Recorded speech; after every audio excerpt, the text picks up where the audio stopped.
Good morning students. बेटा हमने आजकल 9 चैप्टर स्टार्ट किया हुआ है। चैप्टर का नाम है द इंडस्ट्रियल रेवोल्यूशन। हमने पढ़ा था कि इंडस्ट्रियल रेवोल्यूशन क्या थी। हमने देखा था कि 17-18 सेंचुरी में घरों की बजाय सामान जो था वो कारखानों में बनने लग गया था, फैक्ट्रीज़ में बनने लग गया था और काफ़ी ज़्यादा क्वांटिटी में बनने लग गया था। और इसको लेबर जो थी बनाने लग गई थी। पहले घरों में ही बनता था और डोमेस्टिक पर्पस के लिए ही बनता था, लेकिन अब इंडस्ट्रीज़ में बनने की वजह से काफ़ी ज़्यादा सरप्लस सामान जो था वो बनने लग गया था और इसको इंटरनेशनल लेवल पे जो था एक्सपोर्ट भी किया जाने लग गया था। क्योंकि ये रेवोल्यूशन इंडस्ट्रीज़ में आई थी, दैट्स वाई इसको हम इंडस्ट्रियल रेवोल्यूशन कहते हैं। उस दिन हमने ये भी देखा था कि इंडस्ट्रियल रेवोल्यूशन जो थी वो इंग्लैंड में क्यों आई थी, उसके हमने कई रीज़न्स देखे थे। आज हम इस रेवोल्यूशन के जो है सोशल और इकोनॉमिक जो है वो इफ़ेक्ट्स देखेंगे कि इनके क्या प्रभाव पड़े थे। देखो, औद्योगिक क्रांति जो थी वो एक ब्लेसिंग भी बनी थी इंग्लैंड के लिए और एक कर्स भी बनी थी, एक अभिशाप भी बनी थी और वरदान भी बनी थी। तो मिक्सचर से इसके इफ़ेक्ट्स थे। तो सबसे पहले हम देखते हैं कि राष्ट्रीय आय में वृद्धि, that is rise in national income. क्योंकि ये रेवोल्यूशन सबसे पहले बेटा इंग्लैंड में आई थी, इसलिए इंग्लैंड जो था वर्ल्ड का सबसे बड़ा इंडस्ट्रियलिस्ट कंट्री जो था वो बन गया। नेचुरली ये अपना सामान जो था वो विदेशों में भेज रहा था और इसके कमर्शियल रिलेशंस जो थे वो फॉरेन कंट्रीज़ के साथ इस्टेब्लिश हो गए थे और विदेशों में इसका बना सामान बिकने लग गया था, जिसके कारण इंग्लैंड की नेशनल इनकम काफ़ी ज़्यादा बढ़ गई और ये एक रिच कंट्री बनता चला गया। सेकंड था कि कॉटेज इंडस्ट्रीज़ का जो था अब वो अंत होता चला गया। बेटा इंडस्ट्रियल रेवोल्यूशन से पहले जो था लोग घरों में सामान बनाते थे। जो घरों में सामान बनता है और हाथों की हेल्प से बनता है उसे हम कुटीर उद्योग या कॉटेज इंडस्ट्री कहते हैं। लेकिन अब इंडस्ट्रियल रेवोल्यूशन आने के कारण जो था ऐसी मशीनों की इन्वेंशन हो गई जिन्हें घर में नहीं लगाया जा सकता था। अब फैक्ट्रीज़ जो थी वो इस्टेब्लिश होती चली गई, जिसके कारण जो थे घरों में ये जो इंडस्ट्रीज़ थी वो ख़त्म हो गई। तीसरा हम देखते हैं कि न्यू इंडस्ट्रियल जो सिटीज़ थी उनकी इस्टेब्लिशमेंट हुई। इंडस्ट्रियल रेवोल्यूशन से पहले जो था ना इंग्लैंड में नगरों की संख्या बहुत कम थी, लेकिन अब जो था 1750 से लेकर 1850 के बीच में इंग्लैंड में बड़े बड़े जो थे वो कारखाने लगने लग गए। इंडस्ट्रीज़ जो थी वो इस्टेब्लिश होती चली गई और जिसके कारण कई इंडस्ट्रियलिस्ट सिटीज़ जो थी वो राइज हुई, जिनमें लंकाशायर था, बर्मिंघम था, मैनचेस्टर था और लंदन था। इसके बाद हम देखते हैं कि अधिक तथा सस्ता सामान। पहले सामान घरों में बनने की वजह से लिमिटेड ही बनता था, लेकिन अब मशीनों की हेल्प से बनने लग गया तो काफ़ी ज़्यादा बनने लग गया। अब काफ़ी ज़्यादा बनने लग गया तो नेचुरली वो चीप भी था, सस्ता भी था, तो जिसके कारण लोगों को सामान जो था वो चीप रेट पे मिलना स्टार्ट हो गया। इसके बाद हम देखते हैं कि इंक्रीज़ इन अनएम्प्लॉयमेंट, ये इसका एक बैड इफ़ेक्ट हुआ था। इंडस्ट्रियल रेवोल्यूशन आने के कारण क्या हुआ कि जो डोमेस्टिक जो होम इंडस्ट्रीज़ थी वो तो ख़त्म हो गई। अब क्योंकि घरों में तो काम करना बंद हो गया, तो जिसके कारण बहुत सारे लोग जो थे वो बेरोज़गार हो गए। और हम इसके इंडस्ट्रियल रेवोल्यूशन के सेकंड फेज़ में देखेंगे कि न्यू न्यू मशीन्स का जो था वो इन्वेंशन हो गई। अब ये मशीनें 10-10 व्यक्तियों का काम अकेले करने लग गई, जिनके कारण फैक्ट्रीज़ में भी अनएम्प्लॉयमेंट जो थी वो फैलनी शुरू हो गई। इसके बाद नए वर्गों का जन्म, emergence of new classes. Industrial revolution के कारण बच्चों क्या हुआ कि लेबर और कैपिटलिस्ट, मजदूर तथा पूंजीपति नामक न्यू क्लासेस का जन्म हुआ। पूंजीपति कौन होते हैं? जो बड़े बड़े इंडस्ट्रियलिस्ट होते हैं, जिनकी अपनी फैक्ट्री होती है, जो प्रॉफिट के व्यूज़ से जो है बिजनेस करते हैं, उनको हम पूंजीपति कहते हैं। नेचुरली पूंजीपतियों का एम क्या होता है कि ज़्यादा से ज़्यादा प्रॉफिट कमाना, लेबर को कम से कम मजदूरी देना और उनसे ज़्यादा से ज़्यादा काम करवाना। तो जिसके कारण इंडस्ट्रियलिस्ट, ये जो कैपिटलिस्ट थे, इन्होंने जो था इनका शोषण जो था वो करना शुरू कर दिया मज़दूरों का। इसके बाद हम देखते हैं कि भूमिहीन मज़दूरों की संख्या में वृद्धि। जो गांव में रहने वाले किसान थे, उनकी ज़मीनें जो थी वो एग्रीकल्चर रेवोल्यूशन आने के कारण जो थी वो छिनती चली गई, और जिसके कारण वो लोग शहरों में आना स्टार्ट हो गए। यहाँ भूमिहीना लिखा हुआ है 7th पॉइंट में बेटा, यहाँ भूमिहीन आएगा। ये थोड़ा राइटिंग में एरर हो गई है, टाइपिंग एरर हो गई है, इसको इग्नोर कर देना। इसके बाद है छोटे कारीगरों का मज़दूर बनना। अब जो स्मॉल क्राफ्टमैन्स थे, दे बिकेम लेबर क्लास, यानी कि जो छोटे छोटे कारीगर थे, जो पहले घरों में सामान बनाते थे, हाथों से बनाते थे, अब होम इंडस्ट्री तो रही नहीं, तो जिसके कारण ये लोग जो थे वो लेबर बन गए। इसके बाद हम देखते हैं कि स्त्रियों तथा छोटे बच्चों का शोषण, exploitation of women and small children. इसको आगे हम बहुत डिटेल में करने जा रहे हैं, तो आप अभी इसे यहीं थोड़ा सा ही समझ लो कि जो लेडीज़ थी और स्मॉल चिल्ड्रन, छोटे बच्चे थे, उनका सबसे ज़्यादा शोषण हुआ। वो कैसे हुआ वो मैं अभी आपको बता रही हूँ। इसके बाद है मज़दूरों के स्वास्थ्य पर बुरा प्रभाव।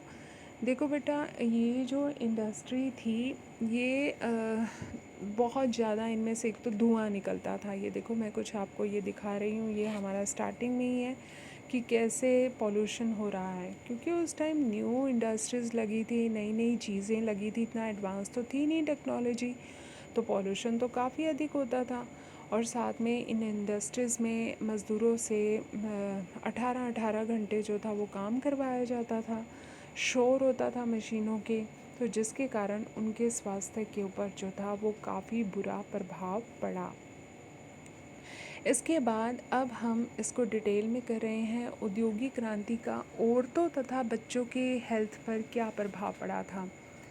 देखो बेटा, इंडस्ट्रियल रेवोल्यूशन आने से पहले जो छोटे बच्चे होते थे, वो हमेशा घरों में या खेतों में काम करते थे और अपने पेरेंट्स की या फिर अपने रिश्तेदारों की निगरानी में जो थे ये लोग काम किया करते थे। और जो लेडीज़ होती थी वो घरों का खेतों में काम करती थी या जानवरों की वो देखभाल करती थी, लकड़ियाँ इकट्ठी करती थी और वीविंग का काम करती थी। परंतु जब इंडस्ट्रियल रेवोल्यूशन आ गई तो अब ये इनके हालत जो थी वो बिगड़ने लग गई। अब जो स्त्रियां थी और वो बच्चे थे वो कारखानों में काम करने लग गए, और यहाँ पर भी कई कई घंटों और कठोर और डेंजरस सिचुएशंस में ये काम किया करते थे।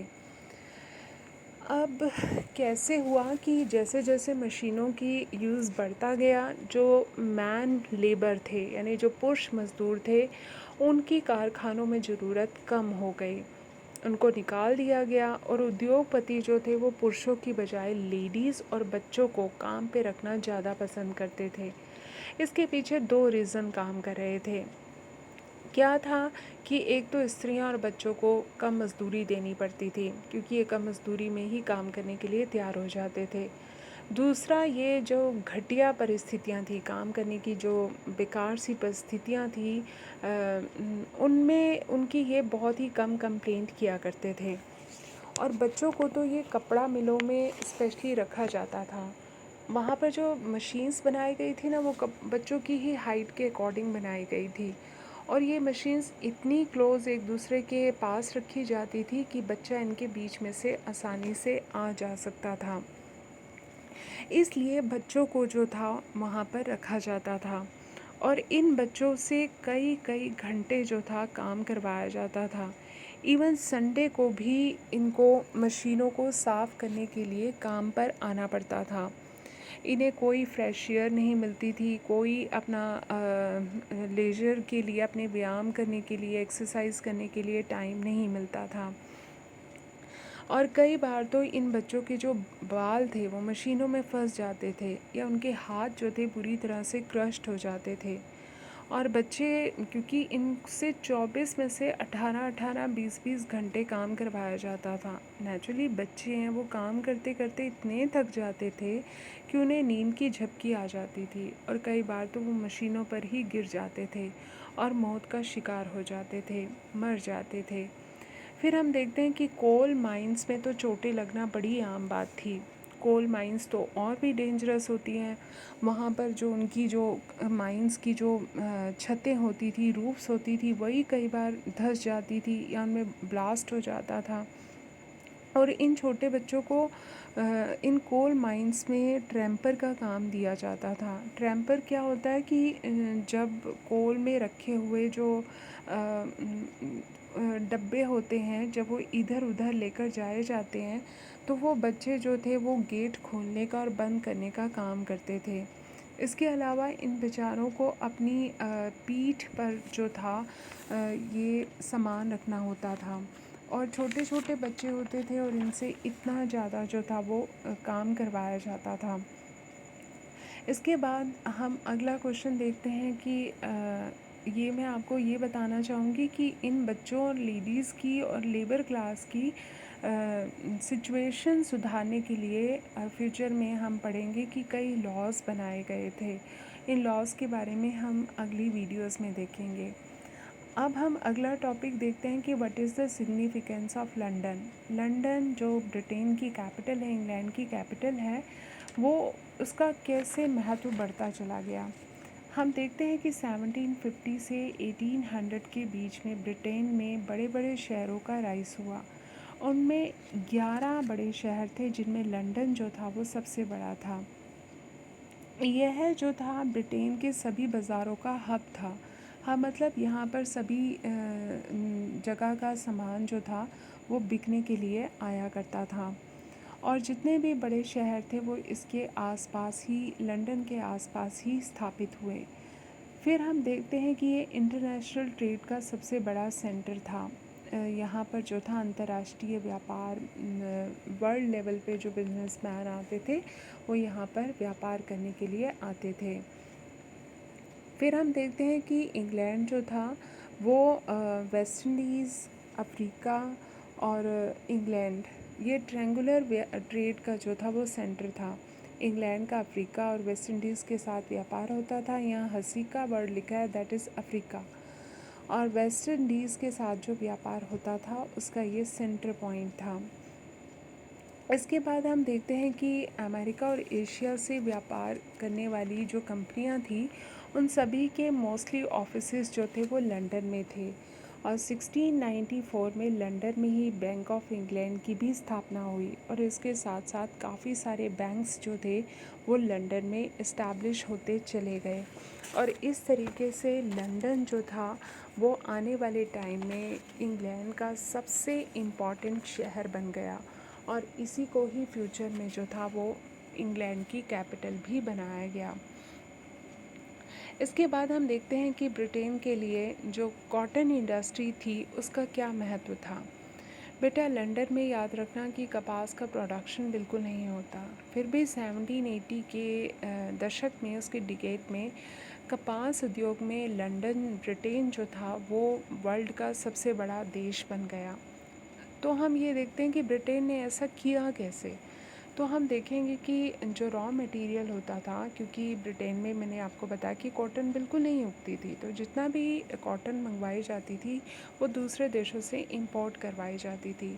और फिर उसके बाद जो था इतना ज़्यादा इसका जो था, ये देखो कपड़ा बन रहा है।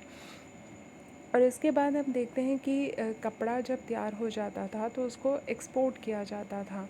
अब नेचुरली इसने इसी पर्पस के लिए जो था इंग्लैंड ने वर्ल्ड में अपनी कॉलोनीज़ इस्टेब्लिश की, जहाँ से वो रॉ मटेरियल भी ले सकता था और अपना तैयार माल वहाँ पर कंज्यूम भी कर सकता था। जैसे कि भारत है, भारत को इसने इसीलिए ग़ुलाम बनाया था, यहाँ से कपास लाता था, तैयार कपड़ा करके भारत की मंडियों में बेच दिया जाता था। और ये इंडस्ट्रीज़ मोस्टली लेडीज़ और बच्चों के ऊपर जो थी वो डिपेंड थी। और इसी प्रोसेस के कारण, इसी इंडस्ट्रियल रेवोल्यूशन के कारण आने वाले टाइम में जो था साम्राज्यवाद जो था को बढ़ावा मिला, यानी इम्पीरियलिज़म को जो था बढ़ावा मिला। तो ये आज का बेटा आज का टॉपिक था। उम्मीद है आपको अच्छे से समझ में आ गया होगा। और अभी तक हमने 3 चैप्टर्स जो हैं, हम ये 3rd चैप्टर पे चल रहे हैं। हमारा चैप्टर द 3 ऑर्डर्स कंप्लीट हो चुका है, हमारा द इस्लामिक वर्ल्ड जो है वो कंप्लीट हो चुका है। अब हम इंडस्ट्रियल रेवोल्यूशन वाला चैप्टर जो है वो कर रहे हैं। हमने छुट्टियों से पहले चैप्टर नंबर 1 करा था, that is the beginning of time. वो चैप्टर अभी CBSE ने हमारे सिलेबस में से डिलीट कर दिया है, इसलिए अब उस चैप्टर का कोई इम्पोर्टेंस, मतलब वो चैप्टर नहीं आएगा एग्ज़ाम में। तो सितंबर टेस्ट में जो भी एग्ज़ाम में आएगा, ये 3 चैप्टर तो आएंगे ही आएंगे। और अगर हमें टाइम मिला तो हम 4था चैप्टर भी स्टार्ट करेंगे। तो जिन स्टूडेंट्स की कॉपी कंप्लीट नहीं है, वो बेटा आपने इन चैप्टर्स को प्लीज़ लिख लो। Thank you, God bless.